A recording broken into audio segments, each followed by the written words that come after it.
Por favor, os irmãos, estenda as mãos aqui para o nosso profeta aqui, escolhido por Deus, para trazer a edificação, o ensino, a palavra nesses dias. Querido Pai, nós, como igreja, queremos te louvar, Senhor, por esse encontro. Obrigado, Senhor, que o Senhor determinou esse encontro, preparou para nós esses dias. Nós estamos com o coração aberto para receber da Tua parte tudo que o Senhor tem para nós, Pai. Através do louvor, através da comunhão, através da edificação dos outros e principalmente através da palavra, Senhor, que o Senhor colocou no coração do Jamê para trazer para nós nesses dias. Nós queremos abençoá-lo, para que ele tenha todos os recursos teus para transmitir tudo que está no teu coração, Senhor. Abençoa o Jamê, Senhor Deus. Dá aquela unção, autoridade e graça para transmitir a tua palavra. Nós queremos, nesses dias, te honrar, te louvar, Senhor, porque o Senhor é digno de todo louvor. E que todos nós sejamos renovados, animados, fortalecidos, Senhor Deus, por tudo que o Senhor tem preparado para nós. Abrimos nosso coração, querido Espírito Santo, para que o Senhor ministre ao nosso coração. Em nome de Jesus, te abençoamos, Jamê. Em nome de Jesus. Amém. Amém. Amém.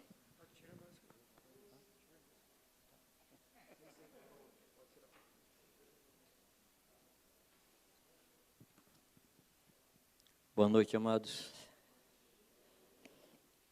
Confesso a vocês que hoje à noite eu voltei muitos anos da minha vida. Voltei lá nos anos 80, quando um rapazinho chegou lá em Itaici, encontro de pastores, e dirigiu o louvor lá com a gente. Esse rapazinho era o Azaf. E eu voltei no tempo também, revendo esses queridos irmãos.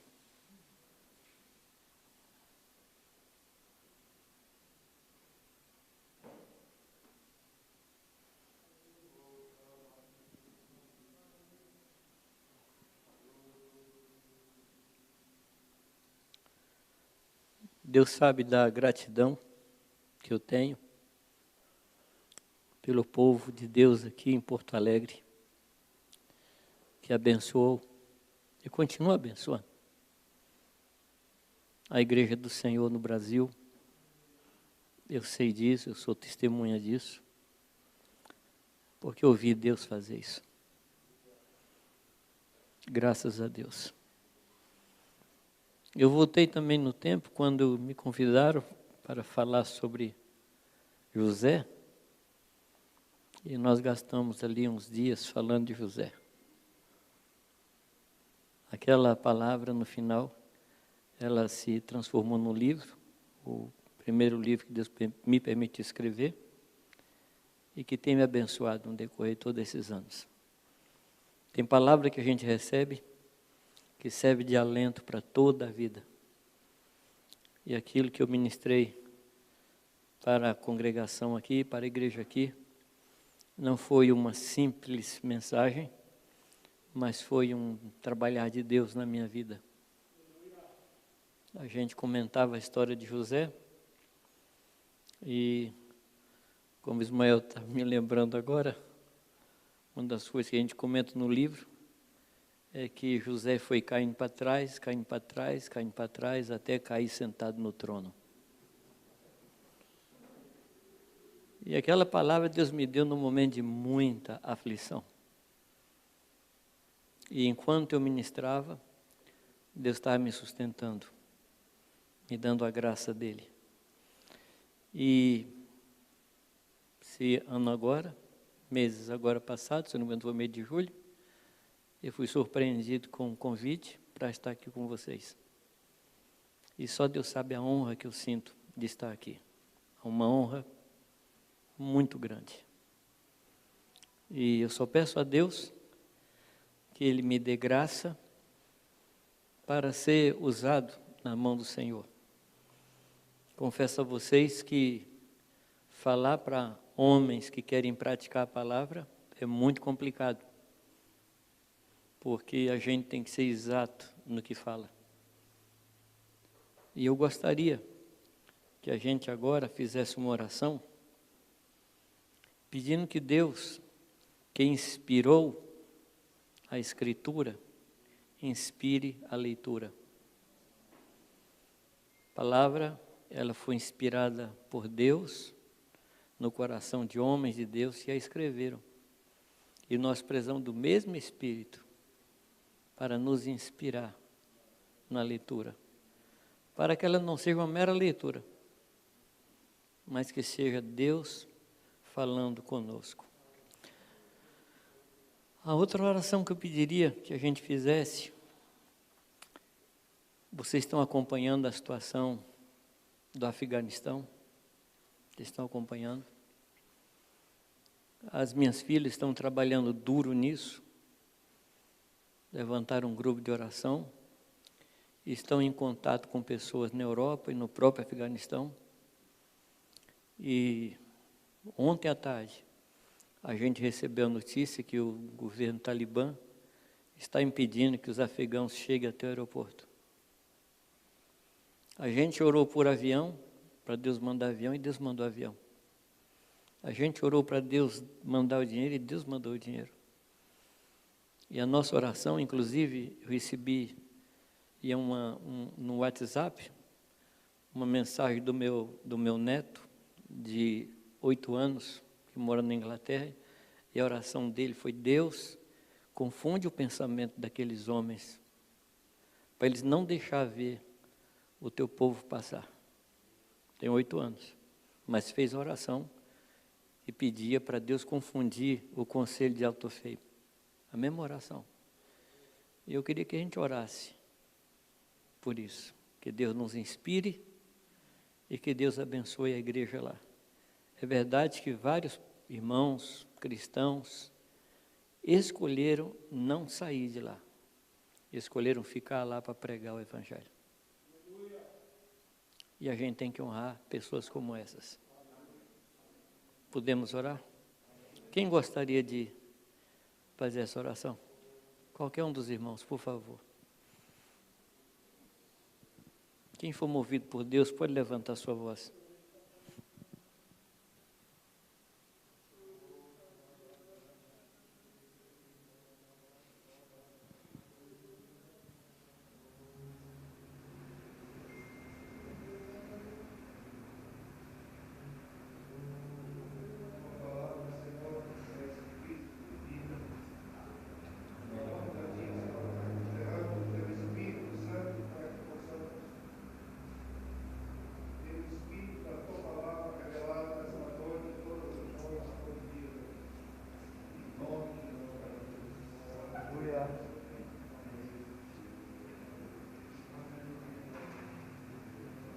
Pai, nós levantamos um clamor pela tua igreja, ali no Afeganistão.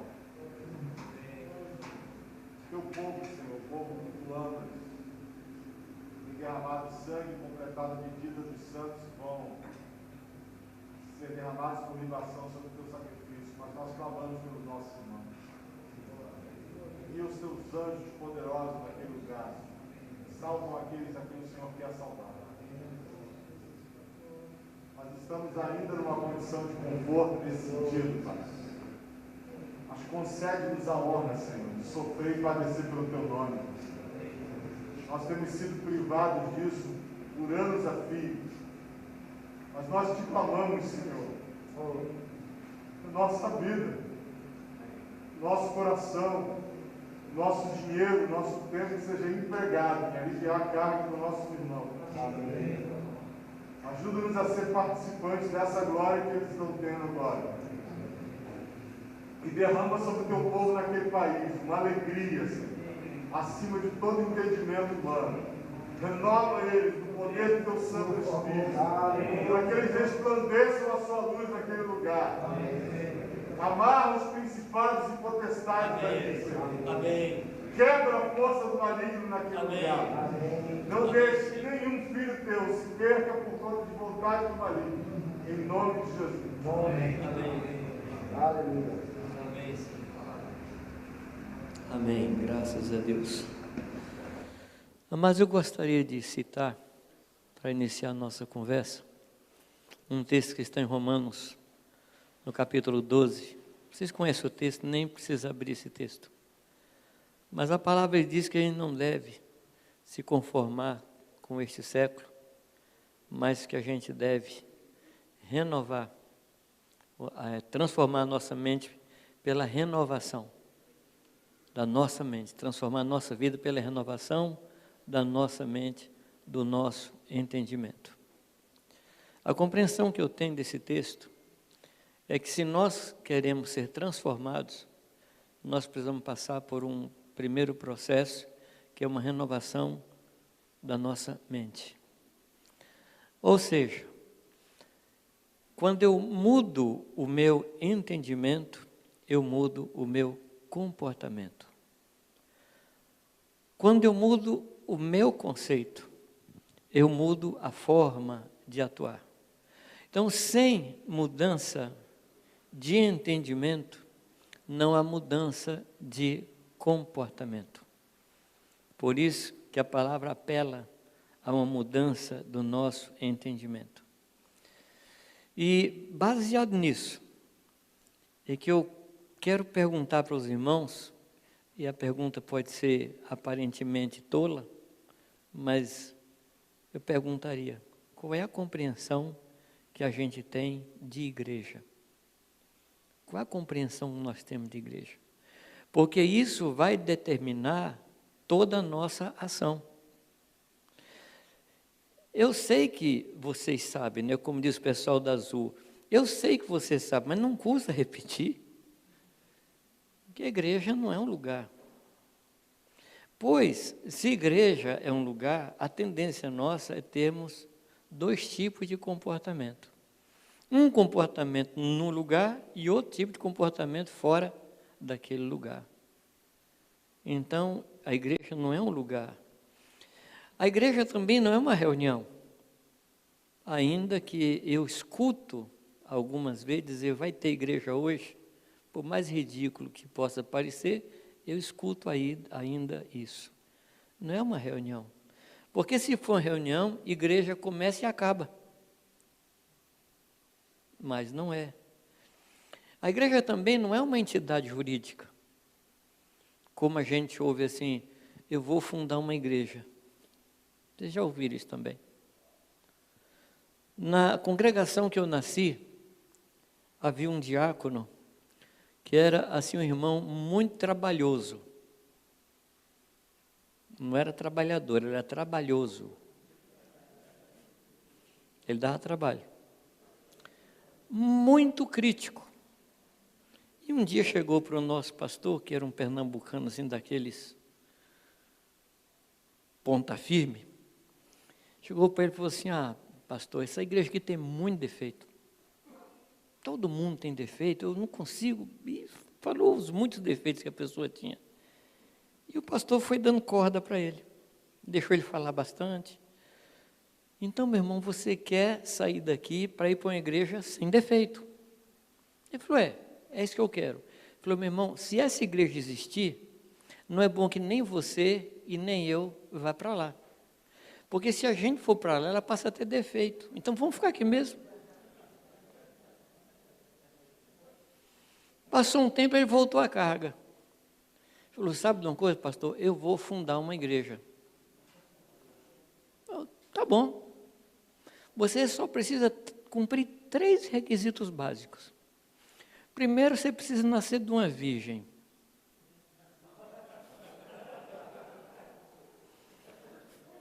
Segundo, você precisa morrer. E terceiro, ressuscitar. Nem o primeiro ele cumpriu. Igreja não se funda. A gente pode afundar. Fundar, não. Então, a igreja não é uma entidade jurídica. A igreja é uma família. E a família de Deus. E é por isso que nós nos tratamos como irmão. Não como se fosse um título. Mas o nosso comportamento um para com o outro é comportamento de irmão. Onde a gente ajuda, onde a gente coopera, onde a gente suporta um ao outro, onde a gente abriga e guarda um ao outro. A resposta disso, então, determina não somente o nosso comportamento, mas toda a estrutura do grupo onde a gente está. Se a gente compreender que a igreja é família de Deus, isso muda radicalmente a nossa vida. Eu queria agora que a gente lesse um texto que está em Mateus capítulo 9, versículo 35, e que vocês conhecem bem. Versículo 35 diz a palavra que Jesus ia por todas as cidades e aldeias, pregando o Evangelho, anunciando a sua palavra, curando toda sorte de doenças e enfermidades. Mas ele olha para as multidões e as vê aflitas e exaustas, como ovelhas que não têm pastor. E aí ele chama os seus discípulos e diz assim: a seara é grande e os trabalhadores são poucos. Rogai, pois, ao Senhor da seara que envie ceifeiros para a sua seara. Então, pensando um pouco nisso, tem algo aí que Jesus fala no que a gente precisa pensar. Pois Jesus estava pregando, estava curando aquelas multidões, ele estava dando palavra para elas, mas ele disse que a multidão estava aflita e exausta sem pastor. Aí eu pergunto, amados, tem algum pastor melhor que Cristo? Ele não estava pregando, ele não estava ensinando, ele não estava curando. Como é que ele diz que aquele povo que estava recebendo isso não tinha pastor? Como é que a gente explica essa atitude ou essa fala de Jesus? Se a gente entender que tipo de obreiro ele mandou que nós orássemos para que Deus levantasse, a gente vai entender esse aparente enigma. Ele pede ou manda que nós rogássemos ao Pai para que Ele levantasse ceifeiros. Quando Jesus fala de si mesmo, Ele diz: saiu o semeador a semear. Quer dizer, o que faltava naquele tempo não era alguém que semeasse, era alguém que colhesse.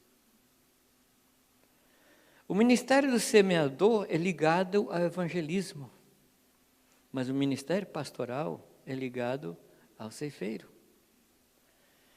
E eu me atrevo a dizer a vocês que hoje nós não precisamos tanto de semeadores, mas nós estamos precisando muito de ceifeiros. Pessoas que colhem, pessoas que cuidam, pessoas que colocam no lugar certo. Então ele falou para a gente orar a respeito disso.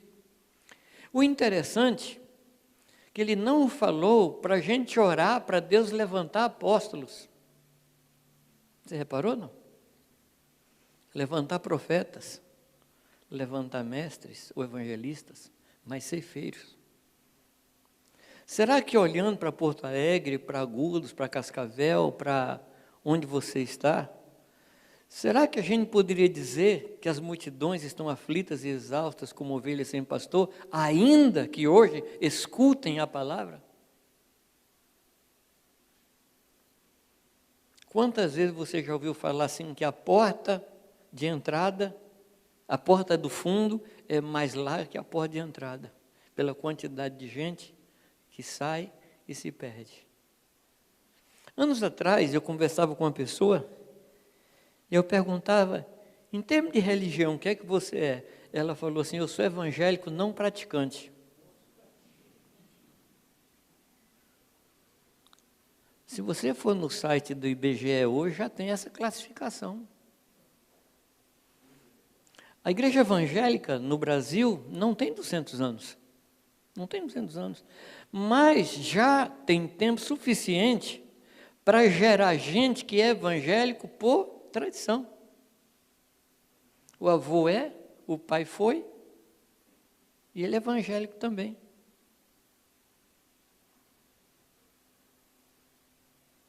Assim como a gente ouvia pessoas falarem que era católica não praticante, hoje tem evangélico não praticante. Fora esse tipo de pessoas, tipo aqui, por favor, não é desprezo, mas tipo, só usa a palavra mesmo. Fora esse tipo de pessoas, nós temos aqueles que nem se consideram mais evangélicos, no sentido de tradição, no sentido certo da palavra, não se consideram mais, se perderam. Nos Estados Unidos, tem mais de 72 milhões de jovens que pode ser chamado de desigrejados.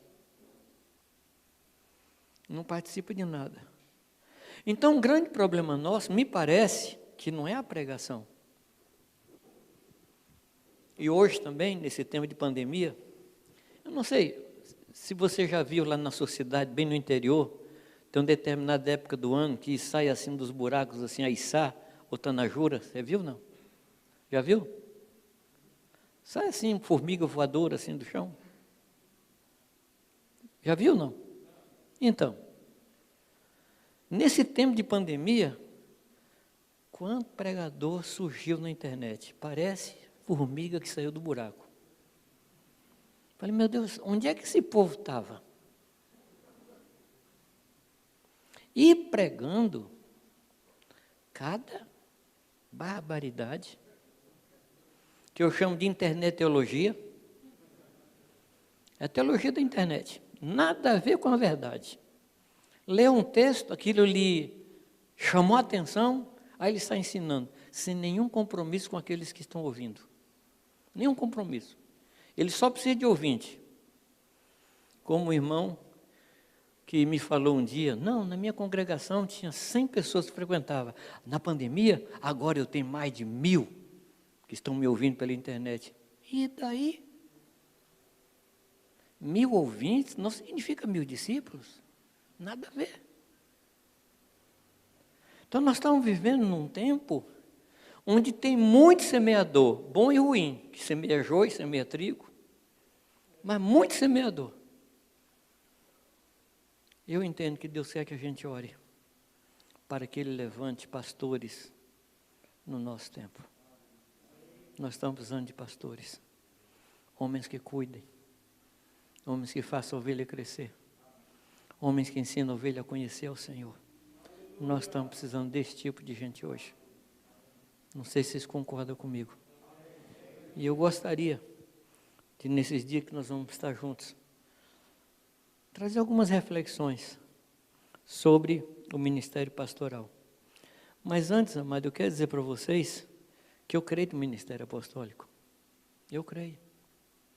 É verdade que a gente ainda não tem assim aqueles apóstolos puro sangue ainda. Não tem ainda. Vamos ter. Vamos ter. Aqueles profetas assim levantados por Deus, nós vamos ter.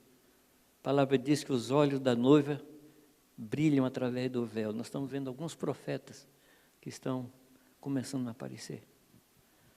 Nós vamos ver verdadeiros evangelistas.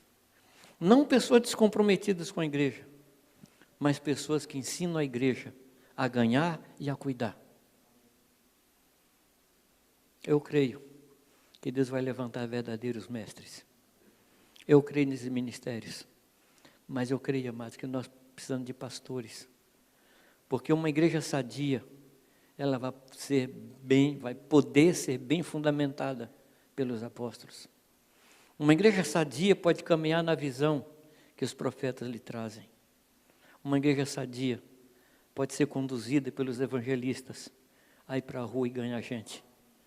Uma igreja sadia, ela tem condição de ouvir a palavra de Deus e reter. Então eu tenho impressão, eu quero colocar diante de vocês como impressão, que o que nós mais precisamos hoje é o ministério pastoral efetivo e eficiente. Estou colocando isso aqui como argumento de discussão. Não estou assim tentando provar para vocês por A mais B, mas é a minha convicção. É muito importante que a gente se lembre de que esses ministérios são levantados por Deus e que governam a igreja. Ainda que todos podemos pastorear. Todos. Qualquer pessoa que cuide de um discípulo, na sua medida, está pastoreando. 2 discípulos, na sua medida, está pastoreando. Então, na realidade, é um ministério que é de toda a igreja. É de todo o povo de Deus. Amém, amados? Nós precisamos pedir que Deus nos dê esse coração. Ai de nós, quando o apóstolo se levanta sem coração de pastor. Misericórdia. Ai de nós, quando o profeta se levanta com a espada desembainhada, cortando cabeça de ovelhas. Ai de nós, quando evangelista não se compromete com o povo. E ai de nós, dos mestres de gabinete, que estão aí, sem nenhum compromisso com o rebanho de Deus. Então, amados, eu quero, como eu disse, trazer esses desafios para que a gente possa orar, para que Deus levante. O ministério pastoral, ele é exercido em pelo menos 2 âmbitos. No âmbito pessoal, quando eu ganho uma pessoa, eu cuido dela, eu a faço crescer. Mas existe um ministério pastoral que é no sentido aquele que ajuda a governar, aquele que ajuda a cuidar. Mas eu repito, todos devemos pastorear. Todo ministério tem que ter coração de pastor. Todo ministério, seja apóstolo, seja profeta, seja evangelista, seja mestre, ele tem que ter coração de pastor. Porque é a partir do coração de pastor que ele se importa com a ovelha e com aquilo que ele ensina a ovelha. Se ele não tem coração de pastor, ele não se compromete com a pessoa que a está ouvindo. Não vou perguntar se vocês concordam, que pode ser que não, então vamos deixar aí. Eu creio, amados, que nós precisamos orar sobre isso, para Deus levantar pastores. Não entendo que todo que pastoreia, e aqui é a minha compreensão pessoal, precisa estar no governo. Eu não sei quantos homens eu já ordenei, e já fiz muita coisa errada.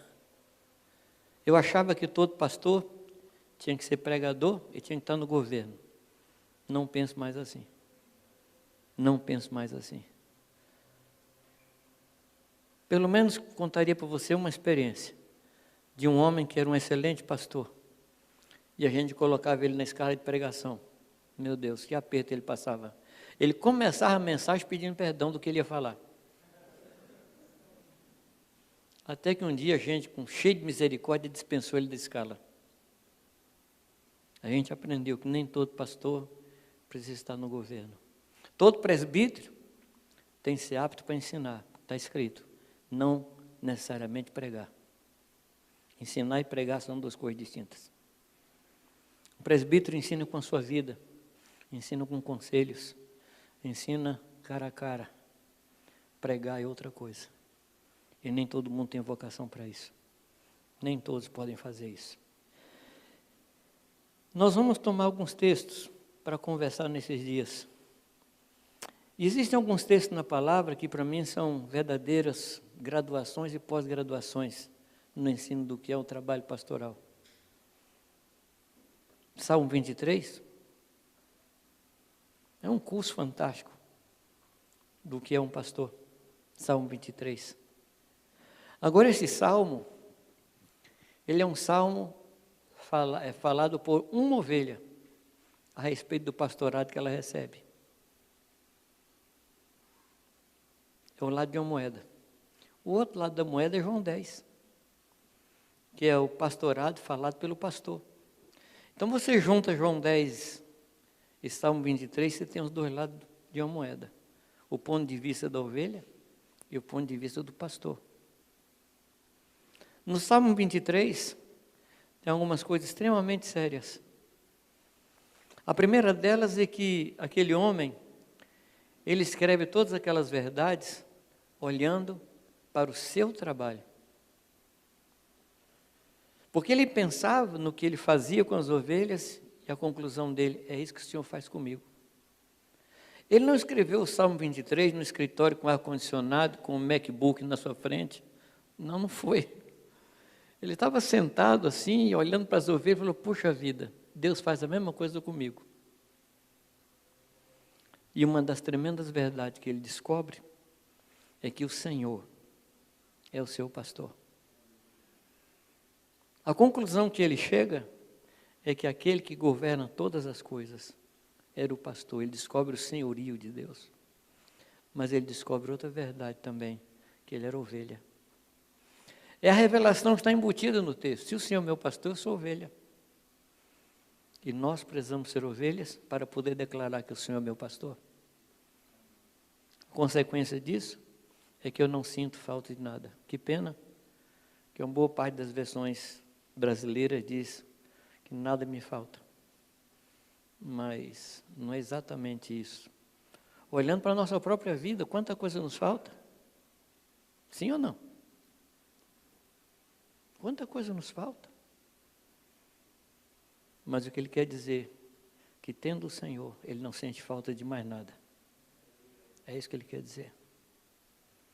Não sente falta. E no inglês é isso. Correto? E ele vai descrevendo o que Deus faz com a sua vida. Como Deus cuida da sua vida. Deus tira o seu medo. Deus permite que ele ande em vale da sombra e da morte. A gente pensa assim, Deus, por que o Senhor está permitindo eu andar nesse vale tão terrível? Amados, a questão não é o vale. A questão é a presença de Deus conosco. Deus está com a gente. Em todo o vale. Ainda no vale da sombra e da morte. Deus está conosco. Fala da vara, do cajado, que nos guia, que nos consola. Ele vai falando. E em João 10, aí o Senhor fala o que ele faz com a ovelha. Como ele trata a ovelha. Então, esses dois textos, eles têm que ser estudados juntos. Tem um outro texto, que é Ezequiel 34. Quem de nós, como pastor, ao ler Ezequiel 34, a gente não treme na base? Porque aquilo lá é um libelo, aquilo lá é matéria de juízo sobre nós. Se você ler Ezequiel 34 sem sentir um frio na espinha, você está no lugar errado. Porque ali começa dizendo, ai dos pastores. Se é pastor, então é para você e para mim. Ai dos pastores. Nós vamos tomar um tempo para falar um pouco sobre Ezequiel 34.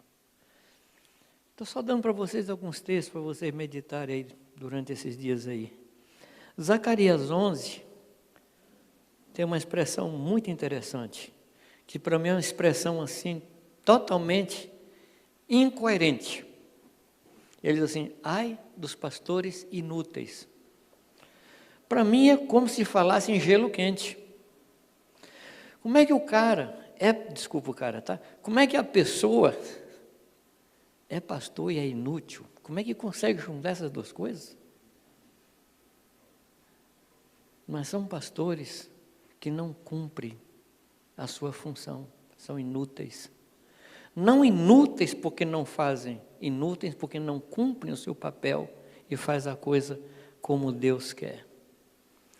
Um próximo texto, que a gente vai tocar também depois, é João 17. João 17, ainda que em algumas versões esteja escrito assim em cima, oração sacerdotal de Jesus. Eu tiraria esse título, e a gente pode tirar, porque não é do contexto da Bíblia, isso é alguém que escreveu lá, então eu também tenho liberdade de escrever o que eu acho. Ao invés de oração sacerdotal, eu diria relatório de Jesus Cristo. Aquilo ali é o relatório que ele prestou. Se você tomar João 14, João 16, a maior parte dos verbos importantes de João 14 e João 16 está no futuro, que se refere à vinda do Espírito Santo. Ele diz, quando ele vier, ele fará isso, ele fará. Os verbos importantes, todos eles estão no futuro. Só que João 17, todos os verbos importantes estão no passado. Você já percebeu, não? Todos os verbos importantes. Eu guardei, eu demonstrei, eu manifestei. Tudo no passado. Então, esse capítulo, João 17, é um relatório de Jesus ao Pai, falando o que ele fez. Correto? Se eu fosse organizar a Bíblia, atrevido, não? Se eu fosse organizar a Bíblia, eu colocaria João 17 antes de João 14. Porque um está no passado e os outros estão no futuro. Não sei por que ele fez isso, não me pediu opinião, então vamos deixar como está. João 17 no lugar de João 17 mesmo. Mas ali está falando de um relatório. Como eu disse, nós vamos tomar algumas expressões desse texto. Ele vai falando qual a razão da sua autoridade, por que Deus lhe deu autoridade e todas as coisas que ele fez. Se nós quisermos aprender a fazer discípulos no padrão do Senhor, nós precisamos estudar João 17. Porque aquele é o discipulador, ou não? Não é que ele é o melhor discipulador, ele é o discipulador. E se eu preciso aprender com alguém, é com ele. Então, Senhor, o que é que o Senhor fez? Ele fala assim, eu fiz isso, eu fiz isso, eu fiz isso, eu fiz isso. Então a gente aprende ali. João 21 é outro texto. Que ali tem a base para o nosso pastoreio. Qual é o fundamento do nosso pastoreio? Quando Jesus encontra com Pedro e faz aquelas 3 perguntas. Você lembra? Pedro, você me ama? E você se lembra que contexto ele fez? Você lembra que contexto ele fez as perguntas? Numa praia? Diante de uma fogueira. Você se lembra onde foi que Pedro negou a Jesus? Diante de uma fogueira. 3 vezes ele negou diante da fogueira. Na minha interpretação, Jesus estava curando Pedro daquele momento de negação. Eu acho que Jesus estava curando Pedro de uma doença chamada fogueirofobia. Porque toda vez que Pedro encontrasse uma fogueira, ele ia lembrar que ele havia negado ao Senhor. E Jesus vem e cura a lembrança dele. Mas o Senhor pergunta a ele, Pedro, você me ama? É verdade que Jesus pergunta usando a palavra ágape, e Pedro responde usando a palavra filéus. Tu sabes que eu tenho um apreço muito grande por ti. Pedro, você me amas com amor ágape? Senhor, tu sabes que eu tenho muito grande apego, eu tenho um afeto ao Senhor. E Jesus de novo pergunta, Pedro, você me ama? Aí ele fala, Senhor, tu sabes todas as coisas, tu sabes que eu te amo. E Jesus fala com ele, apacenta os meus cordeirinhos. 3 vezes Jesus fala isso. E a base que Pedro nos fala ali é o nosso amor a Deus. Interessante que não é amor às ovelhas, é amor a Deus. O nosso amor às ovelhas, ele é, como é que eu diria? É flutuante. Segunda-feira de manhã, 6 da manhã, a ovelha telefona para você. Fala, ai meu Deus, logo hoje. Então esse amor nosso pelas ovelhas não presta. O que determina nossas ações diante do rebanho é o que nós temos em relação a Deus. Porque se a gente ama a Deus, a gente ama o que Deus ama. E a gente odeia o que Deus odeia. Então a base do nosso ministério tem que ser o nosso profundo amor ao Senhor. João 21 nos ensina isso. E o último texto é o texto que está lá na primeira carta de Pedro, capítulo 5. E isso aí Ion pode ensinar muito bem para vocês.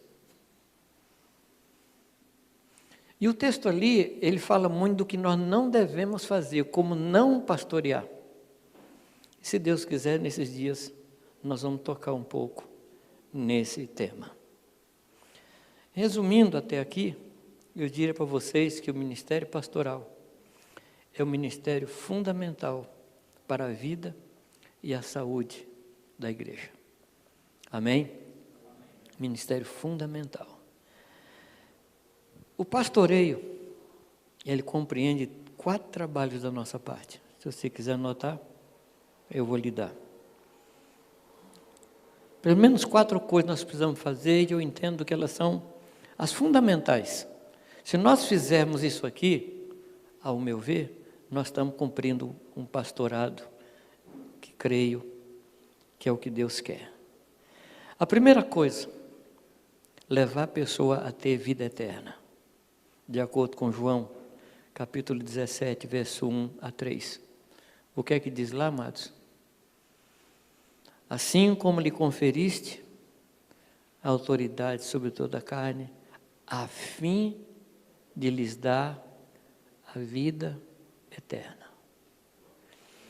A palavra de Deus tem alguns conceitos a respeito de eternidade. Tem um conceito que se refere à ausência de tempo. Correto? Está ligado à ausência de tempo. Então se refere a alguma coisa que não é tempo, que está acima do tempo, que não termina e também não começa. Então fala disso. Um outro conceito de eternidade fala de qualidade de vida. Quando a gente traz as coisas de Deus, o caráter de Deus, a vida de Deus e traz para o nosso dia a dia. Está falando de eternidade.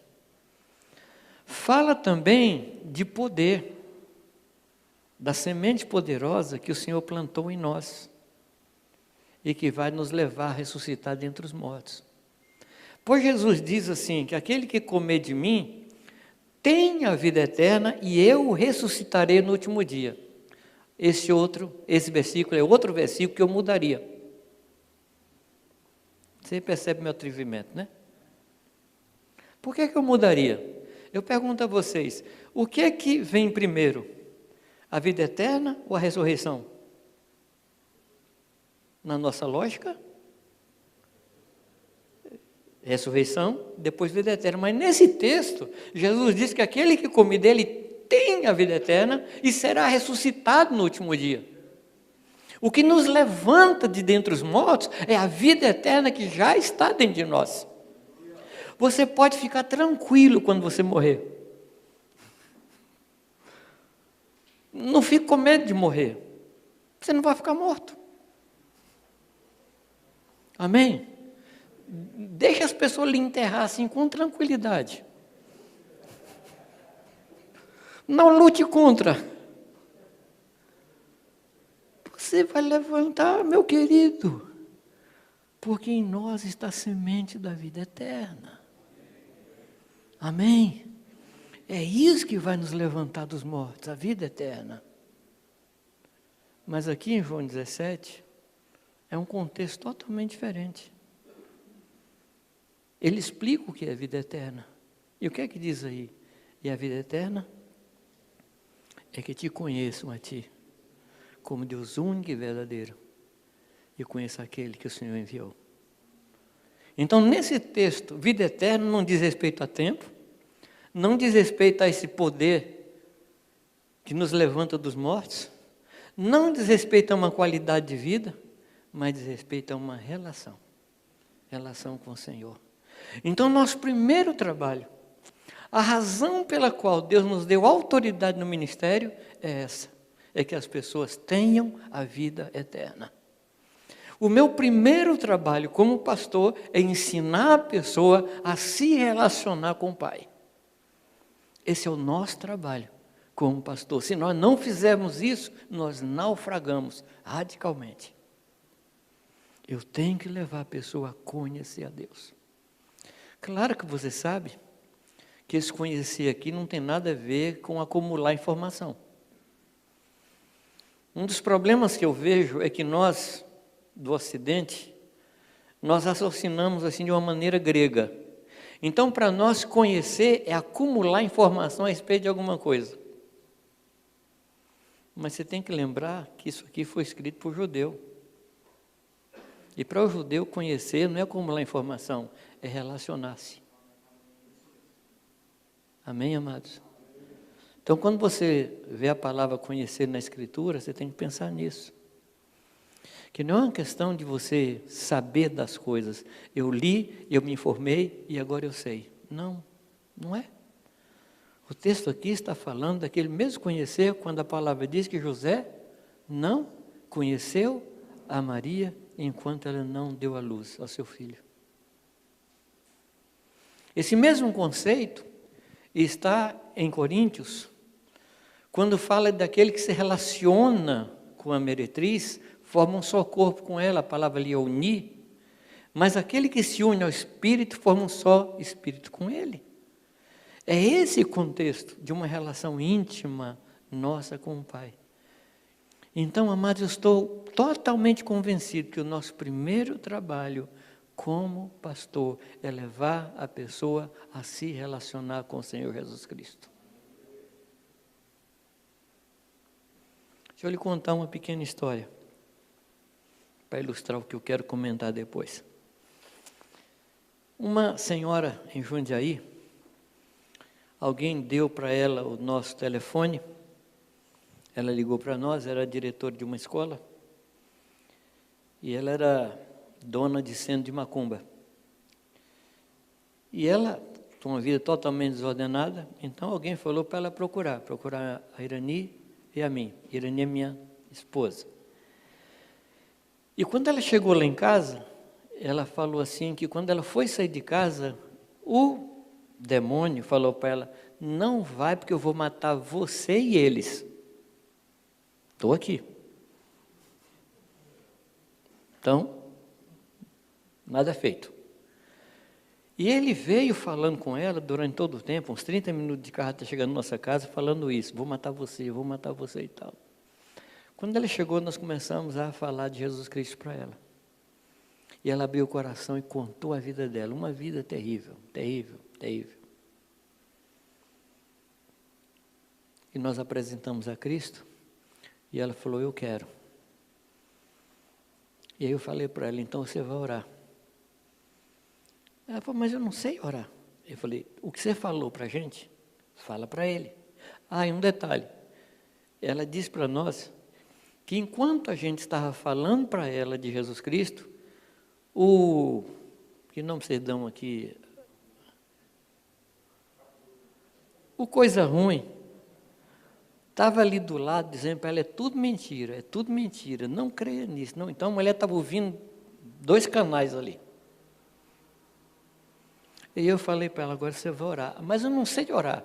Fala para Jesus tudo que você falou para a gente. Isso é orar, porque Jesus está aqui.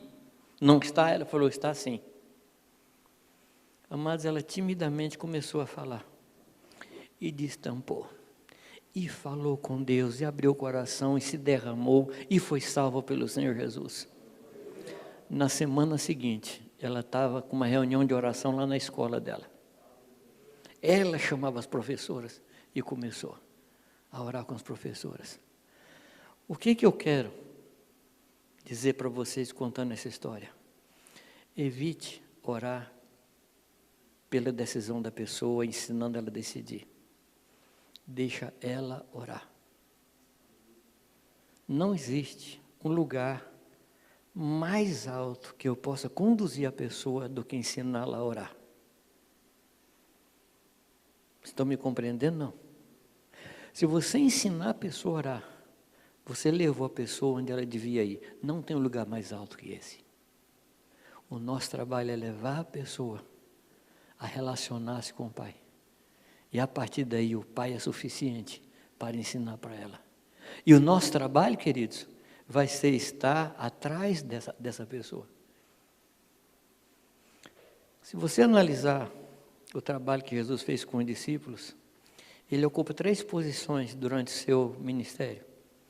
No primeiro momento ele diz assim, vinde após mim. Quem é que estava na frente? Jesus Cristo. Quem é que vinha atrás? Os discípulos. No segundo momento, Jesus ordena que eles vão e ele fica parado. Eles vão, pregam e voltam. Num terceiro momento, os discípulos vão e Jesus vai atrás, confirmando a palavra com sinais. A palavra diz, amados, que embora a gente tenha comido pão de amargura, bebido águas amargas, não se apartariam de nós a voz dos nossos mestres, que estariam por trás de nós, dizendo, este é o caminho, andai nele. Nós precisamos, o quanto antes, aprender a deixar a pessoa com Deus. E o nosso trabalho passa a ser estar atrás da pessoa, para não deixá-la sair da presença de Deus. Esse tem que ser o nosso trabalho. Infelizmente, amados, a gente muitas vezes tem aquela tendência de querer ser mediador entre Deus e os homens. Eu digo com os irmãos que não existe nenhum intermediador, nem Virgem Maria, nem São Discipulador. Não queira ser a Virgem Maria dos crentes. Você não é intermediário. Eu não sou intermediário. Eu tenho que ensinar a pessoa o caminho das águas. Eu tenho que ensinar onde é que está o pasto. Eu tenho que ensinar o caminho do Senhor Jesus. Pode confiar que o pastor dela, que é o Senhor Jesus, vai cuidar dela. Pode ter certeza. Amém? Então, nosso primeiro trabalho é levar a pessoa ao Senhor Jesus Cristo. É o primeiro trabalho que nós devemos e precisamos fazer. Segundo trabalho, alimentar cada ovelha com alimentação balanceada. Onde é que eu encontro isso? Lá em João, capítulo 21, quando Jesus diz, apacenta os meus cordeiros e pastorei os meus cordeiros. Jesus usa ali dois verbos, apacentar e pastorear. A palavra pastorear, ele está relacionado com toque. É a palavra poimen ou poimaino, que significa tocar, aconselhar, chegar perto. Então ele diz, toca nas minhas ovelhas, chega perto das minhas ovelhas, cuida delas. Esse é o primeiro verbo. O segundo verbo é um outro verbo que fala de nutrição. Se um fala de tocar, outro fala de nutrir. Jesus usa esses dois verbos, apacentar e pastorear. Mas o verbo ali não é alimentar de qualquer jeito. Ali fala de nutrição balanceada. Isso significa dar a cada ovelha o que ela precisa para aquele momento e para o ministério que ela desenvolve. Eu não posso dar para toda ovelha a mesma alimentação. Ou eu vou matar uma de fome, ou vou intoxicar a outra com comida forte. Cada ovelha tem a sua velocidade. Cada ovelha tem a sua resistência. Eu, como bom pastor, eu tenho que saber o que cada ovelha precisa. Claro que diante disso aí, a gente sabe, a gente deduz que não dá para fazer isso com muita gente. Sim ou não? Não dá para fazer. Não dá. Há um princípio na Escritura, que eu chamo o princípio das capacidades, que a gente não presta muita atenção nele. Quando o Senhor diz assim, que Ele distribuiu talentos segundo a capacidade.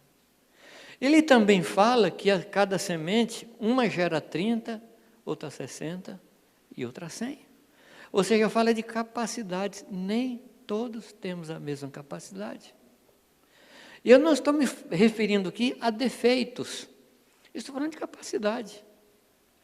Uma vasilha que tem capacidade para 1 litro, isso é defeito? Não, é uma característica dela. Outra vasilha tem capacidade para 10 litros, é defeito? Não, é a capacidade dela. Cada um de nós tem a sua capacidade, e nós precisamos descobrir qual é a nossa capacidade, para andar nisso. Uma vez foi um pastor jovem lá em casa, e sentou comigo e falou assim, Jamil, eu vim te avisar que estou saindo do ministério. Falei, bom, se você veio me avisar, está avisado. Correto? Veio me avisar. Então, ponto, acabou a nossa conversa. Aí ele parou assim, não, eu queria conversar sobre isso. Aí eu perguntei para ele, escuta, por que você quer deixar o ministério? E eu aprendi com o Rubinho, lá de Piracicaba, que sempre existe uma boa razão e a verdadeira.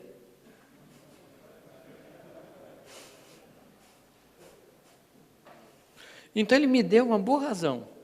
Ele trabalhava numa empresa, a empresa puxava muito dele, exigia muito dele, então realmente ele não tinha tempo para cuidar de pessoas.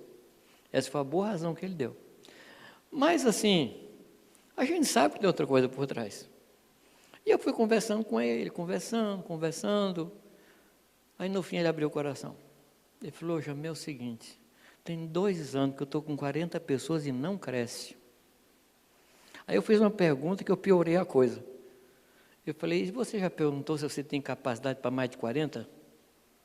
Ele falou, quer dizer que eu estou condenado a ficar com 40 o resto da minha vida? Condenado. Eu falei, não.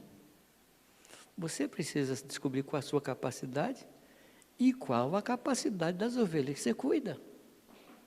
Porque vai ter gente que você cuida que vai poder cuidar de mais gente do que você cuida. Resumindo a história, a congregação dele cresceu. Porque ele descobriu a sua capacidade. E eu creio, amados, que nós precisamos descobrir a capacidade. Para mim, essa é uma das coisas mais fundamentais do nosso ministério. Descobrir capacidade, descobrir o seu ministério efetivo. Como a gente encontra pastor fazendo cada coisa boa. Cada coisa boa. No meu primeiro pastorado, eu descrevia meu primeiro pastorado, assim, de parteiro a porteiro eu fazia tudo. Nesse espectro aí eu andava em todas essas áreas aí. Até que Deus falou comigo, baseado em Lucas 10, poucas coisas importam e uma só basta. Falei, Deus, quais são essas poucas coisas que importam e qual é essa única que basta? E eu passei a buscar assim de todo o meu coração, Deus, qual é o meu trabalho? E se esse é o meu trabalho, eu não vou fazer outra coisa. Porque Deus me chamou para isso. Eu entendo que no nosso meio, essa chamada igreja de restauração, a gente não tem muito esse problema, que a gente é mais dedicado no discipulado e tal. Mas, gente, quando pastor fora de lugar, fazendo coisas que não é para ele fazer. Não é para ele fazer. Então, voltando. Se você entende que você tem capacidade para 20, meu amado, cuida de 20. Não cuida de 21, não, que é soberba. E não cuida de 19, não, que é preguiça.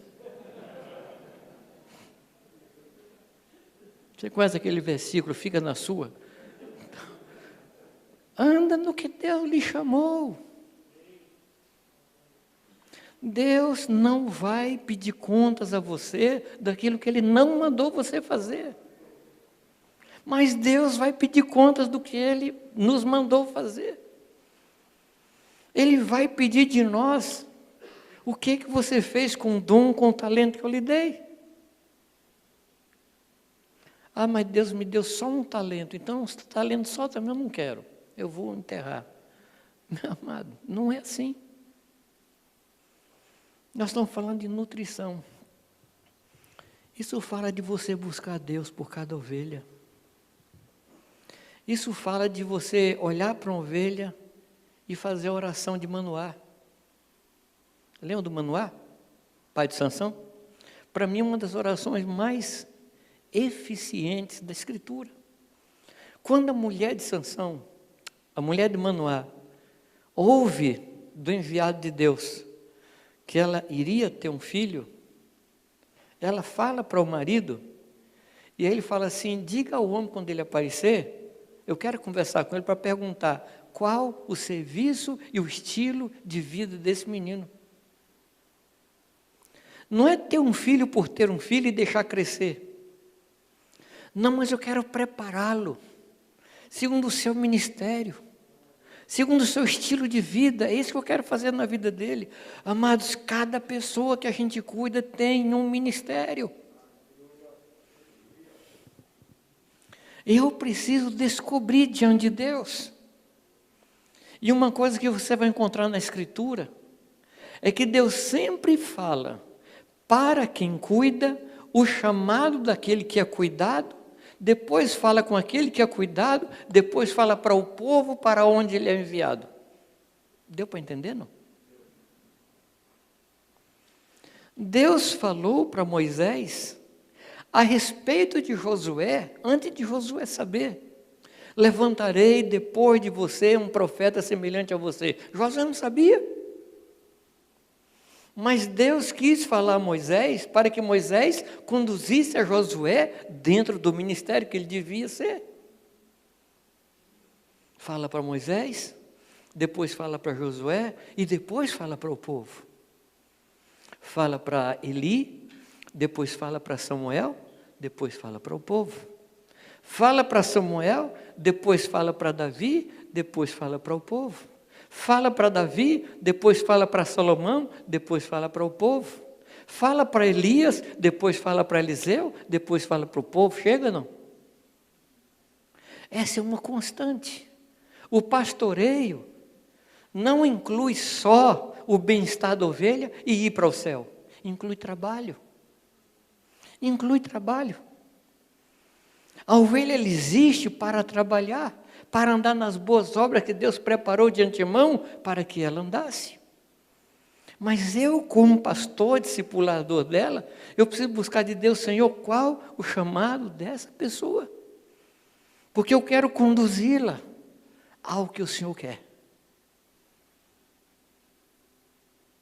Estão me compreendendo, amados?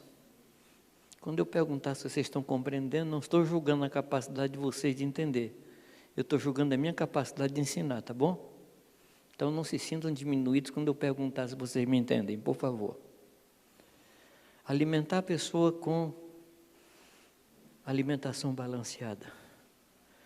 Isso significa alimentar a pessoa segundo o seu momento, segundo o seu ministério, segundo o seu chamado.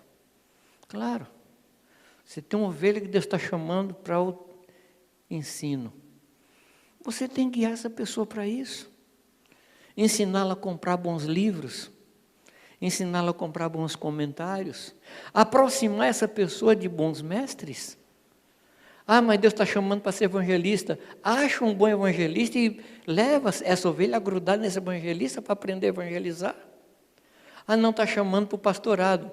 Se você não é o melhor pastor para ela, acha um outro e gruda nela. Isso não quebra a sua paternidade. A gente manda os filhos para a universidade. A gente não ensina tudo para eles. E não ensina tudo porque a gente sabe que não sabe. E no ministério é assim também, mas nós não sabemos tudo. Cadê o Márcio Torres? Está lá atrás. O Márcio me pediu para eu fazer uma lista de alguns conselhos para pastores jovens. Eu fiz, viu, Márcio? Depois eu te mando. De nada. Depois a gente conversa.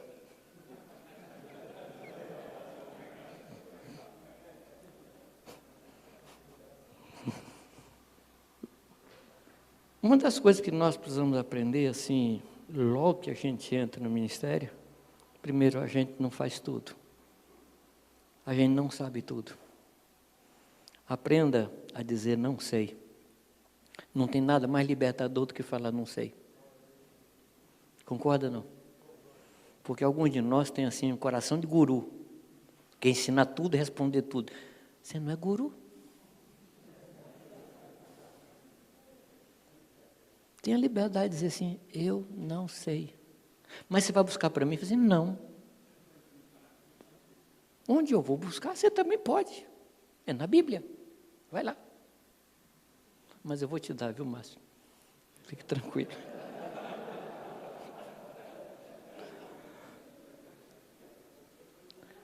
A terceira coisa que nós precisamos como pastores é levar a ovelha à maturidade em Cristo.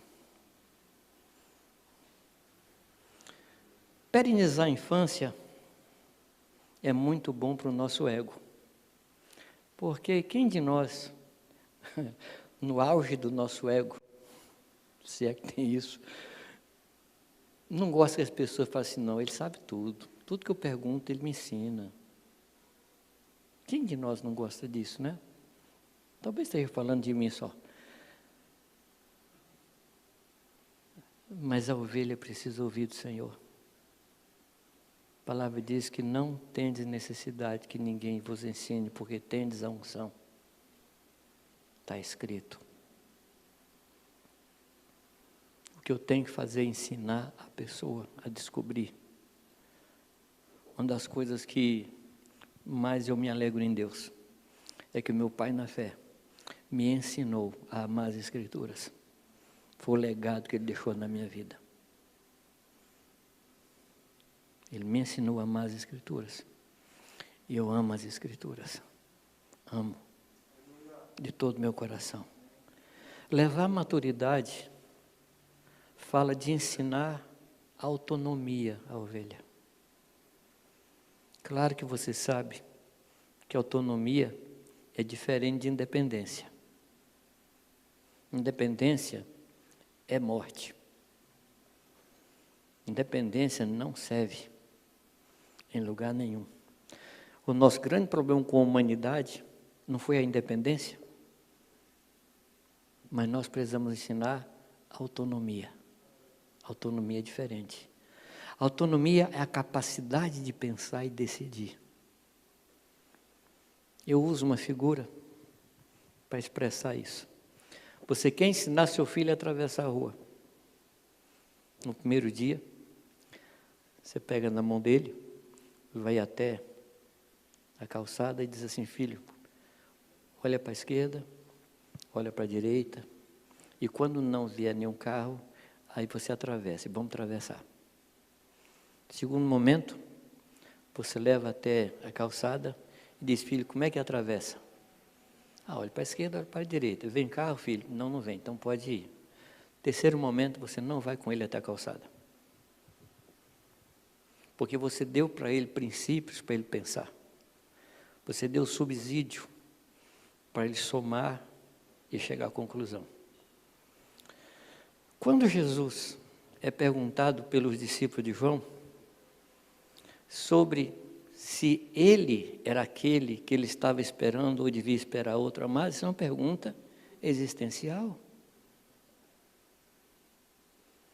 João era o único homem na face da terra que não devia fazer essa pergunta. Não foi ele que falou que ele era? Quem foi que falou que Jesus era o Cordeiro? Não foi o tal do João? Mas, amados, prisão, sofrimento, luta continuada, enche a gente de dúvidas e angústias. Sim ou não? Aí o João manda alguém perguntar para o primo dele, que nem foi na cadeia visitá-lo. Pergunta para ele se ele é o que haveria de vir ou devemos esperar outro. Você já parou para pensar se Jesus dissesse, não, João, não sou eu não, você se enganou. Você já pensou na calamidade daquele homem? E o que é que Jesus responde para ele? Cegos veem, os mudos falam, os coxos andam, aos pobres é anunciado o Evangelho. Ou seja, João, chegue à tua conclusão. Junta tudo que você tem no seu coração durante todos esses anos e conclua. Quantas vezes Jesus já respondeu você pergunta direta? Claro que no começo, quando você chega, ele responde assim, cada coisa. Mas quando você vai crescendo, ele deixa de responder diretamente, sim ou não? Ele fala, Jesus, o que é que eu faço? Ele pergunta, o que é que você acha? Se você quiser ir para o Egito, eu estou com você. Se você quiser ir para a Babilônia, eu estou com você. Lembra para quem ele falou isso? Para Jeremias. Jeremias, decida o que você quer fazer. Jeremias parou, eu vou para o Egito, porque o povo na Babilônia está segura. É o do Egito que não está. Mas ele tinha escolha para fazer. E assim, confesso como menino mimado, que eu gostaria que Deus me respondesse tudo. Mas ele não responde. Ele manda eu pensar. Ele manda eu concluir com aquilo que Ele me fala no decorrer dos anos. Um dos trabalhos nossos como pastor é levar a pessoa à maturidade. E maturidade significa capacidade de decidir. A autonomia. Independência, amados, nunca autonomia sim. Não é isso que a gente faz com os filhos? Quem aqui tem filho grande que telefona perguntando como é que deve ser o relacionamento em casa, como é que deve cuidar de filho? Fala, filho, você cresceu, né? Se vira. Ou será que tem vô que vai lá ajudar a criar os filhos? Da mesma forma, amados, no ministério é a mesma forma. Nós precisamos ensinar a pessoa a maturidade, a conhecer e responder. E por fim, 4 pontos, vamos parar hoje à noite nesse ponto aqui. Levar a ovelha a frutificar. Então, primeiro ponto, levar a vida eterna. Segundo ponto, alimentar com alimentação balanceada. O terceiro ponto, levar a ovelha à maturidade. E o 4º ponto, levá-la a frutificar. João 15, 16, o que é que diz? Não fostes vós que escolhestes a mim, mas eu vos escolhi, para que vades e deis frutos, e que o vosso fruto permaneça, a fim de que tudo que pedides em oração, eu vos conceda. Você percebeu que Jesus conecta a resposta de oração à frutificação nesse texto? Ele conecta as duas coisas, frutificação e resposta de oração. Claro que o texto não está dizendo assim, se você ganhou uma vida, eu respondo uma oração. Se você ganhou 2 vidas, eu respondo 2 orações. Nada a ver. Mas se a gente adquire a consciência e a convicção de que nós estamos aqui para produzir frutos, as minhas orações vão ser ao redor disso. Eu vou começar a orar a Deus, eu preciso dar fruto. Como John Knox, Deus me dá vidas, me dá almas, me dá Escócia, senão eu morro. Essa oração, como Ana diz, Deus me dá filhos, senão eu morro. A nossa oração vai ser nesse sentido. E Deus vai responder. Mas esse texto fala uma coisa interessante. Ele diz que nós vamos dar frutos que permaneçam. E durante um tempo eu fiquei perguntando, que tipo de fruto permanece? Uma banana, quanto tempo a banana permanece? Assim, sozinha, lá na fruteira, sem um faminto ao redor. Assim, só ela. 3 dias, 4 dias, uma semana? Mas ele fala de fruto que permanece. Então, na realidade, mas ele não está falando do fruto em si. Ele está falando da semente. Porque a única forma de um fruto permanecer é através da sua semente. E nós somos sementes. Nós somos sementes. Sementes do reino. Sementes do reino. E nós precisamos ensinar pessoas. Você é uma semente. E Deus pôs você onde você está. Para que você germine, brote, cresça e dê muito fruto. Para terminar, eu conto uma experiência de um irmão que já está com o Senhor, chamado Myles Monroe. Não sei quantos já ouviram dele. Mas ele tem uma visão, uma vez, ele tem uma visão de uma semente em sua mão. E Deus pergunta, Myles, o que é que você vê? Ele diz, eu vejo uma semente.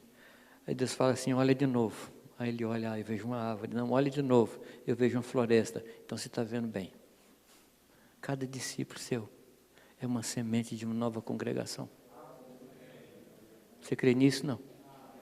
Então você precisa fazer isso com ele. Fazê-lo crescer e produzir. E esse fruto vai permanecer.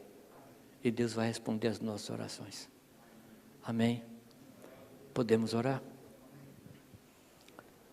Você pode curvar sua cabeça e falar com Deus? Ó Senhor Jesus. Ó Senhor Jesus. Clamamos a Ti, Pai. Clamamos a Ti, Senhor.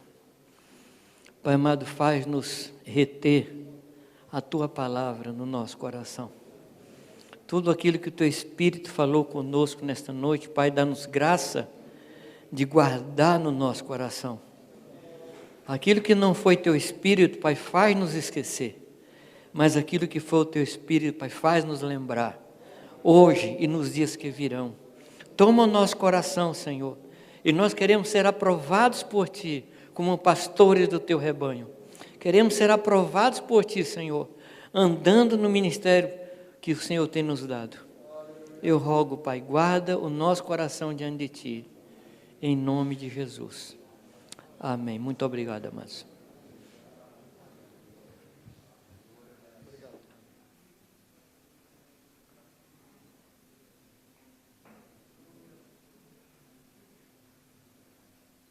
Aleluia.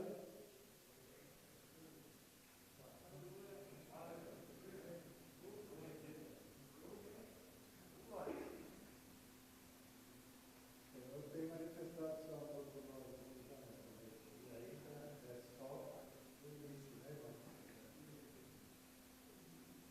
Amanhã temos café 15 para as 8 horas, né? Mas não se preocupe que ainda tem coisa para comer antes de amanhã. O pessoal que chegou no meio do encontro, a jantinha que os outros jantaram ainda está lá, pode esperar para vocês, temos uma sopinha. E também deve ter mais um chazinho, alguma coisa lá, mas que já estão tomando sopa, né? E depois recomendamos que vocês durmam, sempre que, sabendo que se dormir primeiro, dorme mais, né?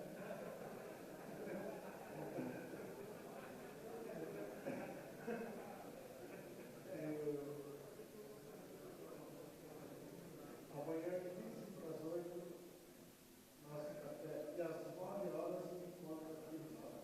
Amém, queridos? Boa noite.